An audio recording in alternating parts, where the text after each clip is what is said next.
မင်းပြစ်မင်းတန်သင့်တဲ့တခိုးတယောက်ကိုတခါလဲ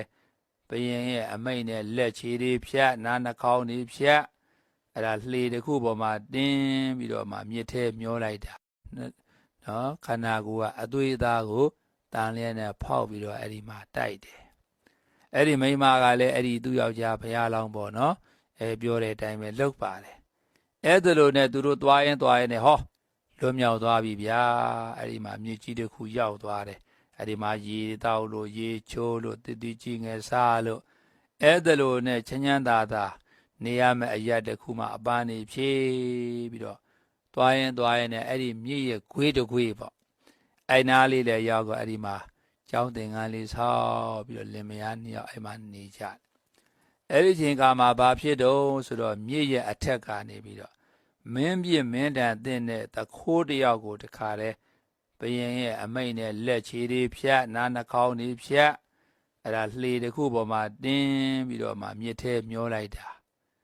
ဘုန်းကြီးတို့ငယ်ငယ်ကကြားဘူးတဲ့ဘဒုမပေါင်းလို့ဆိုတာလာပါပြီဗျနော်အဲ့ဒီတခိုးကလည်းပဲခန္ဓာကိုယ်အစိပ်ပိုင်းတွေအဖြတ်ခံရတာဆိုတော့အိုးခါတဲ့တညီကြီးတယူညူနဲ့တခါတဲ့ငိုယိုးပြီးတော့မြစ်ထဲမှာမျောလာတာ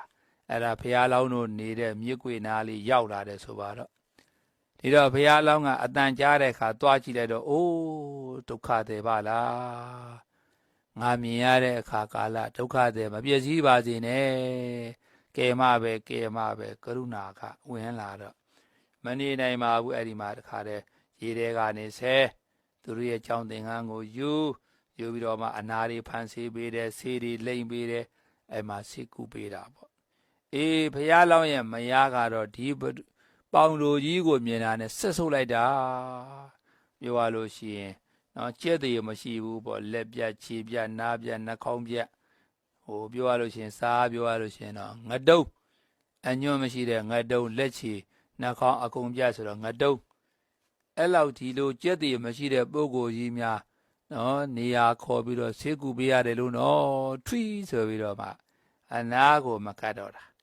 ဒါပေမဲ့လို့ဘုရားအလောင်းကတော့မေတ္တာကရုဏာအပြည့်နဲ့အဲ့ဒီငတုံးကို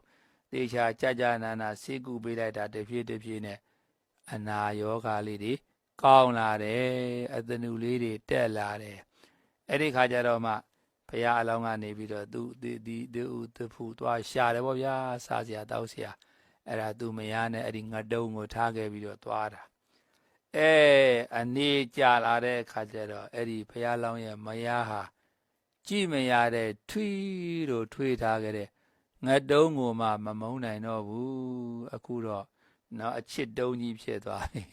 ငတုံးကနေအခုကျတော့သူ့အတွက်ကအချစ်တုံးကြီးဖြစ်သွားတယ်အနေနီးတော့ကြိုက်သွားပြီအနေနီးတော့မိုက်သွားပြီအဲ့ဒီမှာငတုံးနဲ့ယုံမာတဲ့အချင်းတွေကျင်းပြီးတော့မှနေရင်းနဲ့တဖြည်းဘုရားလောင်းကိုပါတတ်ဖို့ကြံတော့တာနော်ဘုရားလောင်းကိုတော့ငါဥပဒေမြင်နဲ့တတ်မှာပဲငါယောက်ျားတတ်မယ်ဆိုပြီးတော့ဘယ်လိုပြောတော့ဆိုတော့အရှင်တဲ့အကျွန်ုပ်ဟာလမ်းခရီးလာစဉ်တုန်းကအရှင်ရဲ့ပခုံးပေါ်ကနေပြီးတော့လာရင်းနဲ့ကန်တာရာတွေကထွက်တဲ့အခါမှာနော်တောင်တစ်ခုကိုမြင်ရပါတယ်တဲ့ဒီအခါအဲ့ဒီတောင်ဆောက်နှက်ကိုတိုင်တယ်ပါတယ်အရှင်တောင်ဆောက်နှက်မင်းအကျွန်ုပ်ဟာလင်းနဲ့တကွအန္တရာယ်ကင်းနဲ့အသက်ရှိခြင်းပါတယ်အကယ်၍နော်တိုက်နိုင်လို့ရှိရင်နော်အရှင်အားပူဇော်ပါတာအရှင်အားပူဇော်ပါတာပါမယ်နော်အသက်ရှိခြင်းပါတယ်လင်မယားနှစ်ယောက်လုံးနော်ရှင်အောင်ပြုပေးပါနော်အဲ့ဒီခါမှာအရှင်ကိုပူဇော်ပါတာပါမယ်အသက်ရှင်တဲ့အခါပေါ့နော်ပူဇော်ပါတာပါမယ်အဲ့ဒီတောင်ဆောင်နှက်ကနေအခုအခါမှာကျွန်တော်ကိုထိတ်လန့်အောင်လုပ်နေပြီကျွန်တော်ပြောခဲ့တဲ့အတိုင်းသူ့ကိုမပူဇော်လို့ပေါ့အဲ့တော့တောင်ဆောင်နှက်ကိုဗလိနတ်စာပူဇော်ခြင်းပါတယ်ဆိုတော့ဘုရားလောင်းကလည်းသူမိမကမာယာနဲ့ပြောတာကိုမသိတော့ကောင်းပြီဆိုပြီးတော့ဗလိနတ်စာလေးစီရင်ပေးအဲ့ဒီမိမကိုဗလိနတ်စာထဲတဲ့တောင်းကိုရွက်ခိုင်းပြီးတော့တောင်ထိပ်ကိုတက်လာတယ်တောင်ထိပ်ရောက်လာပြီအဲ့တော့ဘုရားလောင်းကိုအဲ့ဒီမိမကပြောတယ်အရှင်တဲ့အရှင်ဟာကျွန်တော်တို့အိမ်ဥနတ်ပါပဲတဲ့မြတ်သောနတ်ပါပဲအရင်ဆုံးအရှင်ကိုနော်ဟောဒီမြတ်သောပန်းနေနဲ့ပူဇော်ပြီးတော့လက်ရည်လှဲ့လေပါရစေနောက်ပြီးတော့မှတောင်ဆောင်နဲ့ပူဇော်ပါမယ်ပေါ့ဆိုတော့ဘုရားလောင်းကလည်းအဟုတ်မှန်ပြီးတော့မှအဲ့ဒီမှာရပ်နေတာ အဲ့ဒီမိမယုတ်ကနော်ဖရာလောင်းကိုတခါတည်းပူဇော်တရားရောင်နဲ့နော်တောင်ကံပါပြကလေးမှာထားပြီးတော့ထောပတ်တွေနဲ့ပူဇော်တရားရောင်လက်ရရဲ့လှဲပြီးတော့ရှီခိုးတရားရောင်လောပြီးတော့နောက်ဖက်လဲရောက်ကိုနောက်ကျ